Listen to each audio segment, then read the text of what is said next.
Day 1 of solving one DSA question per day. So our first question is the most simplest question ever, which is for an array topic.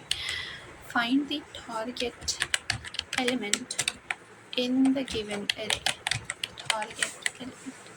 Now, for this question, what we can do is we can either do binary search method, or we can just go to the most simplest brute force method. So we are going to first, since this is our first video, we are going to go only to the brute force method, which is iterate through the entire array and then return the index on which the target element lies. So for this, as you can see, we have our public class DSA, and we have our public static void main function. So we are going to write a function to find the target element. So public static int, because this question is going to give us return us an integer value, so the return type we are taking is an int type, and then we will write the name of the function, which is target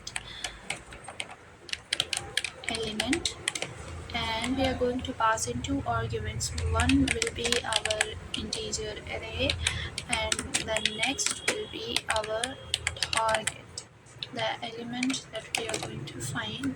It is the target. Now, as for the body of the function, we are going to use a for loop for int I is equals to 0, I less than array dot length. So less than array dot length, because if we will take less than equals to array dot length, it will give us index out of bond. So less than array dot length, then I plus plus, and then we will write the condition for getting the index of our target element.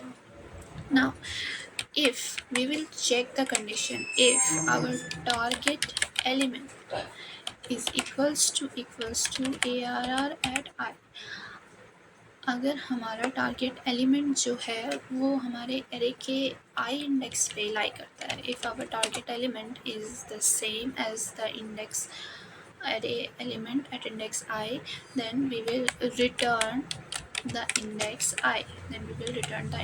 I, and if it is not, and if the condition is not fulfilled, then we will break through the loop, and outside the loop we will return -1.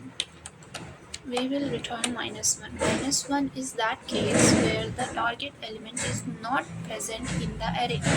So we will check both the cases. Now, in the main function, we will define our array, and we will define our array here. We will take an integer array and equals to, sorry, not like this, it is, let's take 1 comma 5 comma 4 comma 2. This will be our array. Now we are going to print the value of our target element function. So in VS Code, we can write the shortcut SYSO, and then press the tab key on your keyboard, and it will give you the full system.out.println for printing in Java. And then we will write our function name, target element. We can see target element here, just click on it, and here in target element we can pass our array, that is ARR, as an argument. And as for the target element, we are going to pass, let's pass for now 4. Let's take our target element to 4. So if our function, the target element function that we made here, if this function works correctly, then the index should come, the index at 0 we have 1, at 1 we have 5, and at 2 we have 3. So our output should be 2. So let's run this code, and the output we are getting is 2. So this function is working fine. So let's check for another element. Let's take 2 this time, and the output should be 3, and we have run again, and the output is 3. Exactly, it is giving the output.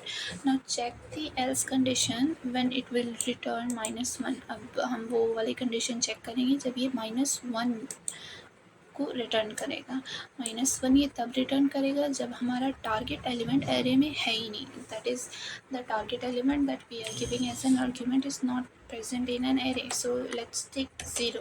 So 0 is not present in our int array, 0 is not nowhere, so the output should be 1 and -1, and we are getting -1, so our code is working fine. So as for the time complexity of this function, time complexity हमारा हो जाएगा big O of n के बराबर. Why big O of n के बराबर? Because we are iterating through every element of the array. So if we will take the worst case scenario, when the target element is at the end of the array, so we have to iterate through n times. We have to iterate n times, which will give us the time complexity of big O of n. So yes, this is not a very good time complexity.